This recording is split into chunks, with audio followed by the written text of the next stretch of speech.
Kali ini saya berkesempatan hadir di rumah makan Bamun, Ya. Mona Warkop, Bang ya. Ya. Simpang Lung Adang. Kadang Ternyata setelah saya mencicipi ini sungguh luar biasa, sensasi nikmatnya ayam kampung. Ini ayam kampung, benar-benar kampung ya. betul-betul ya kampung. Betul-betul yang kampung yang lepas ya, yang datang lepas di sawah-sawah ya. Iya, iya, iya.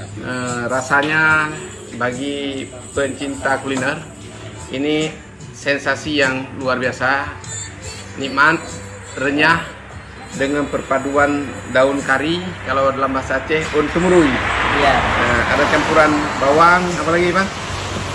Banyak lagi, ada daun apa nih? Daun seri ya. Kunyit ada juga daun kunyit. Setelah saya mencicipi, ternyata ada sesuatu yang berbeda dengan ayam goreng di tempat lain. Ini malam yang istimewa bagi saya dalam perjalanan melintasi Jalan Medan Aceh.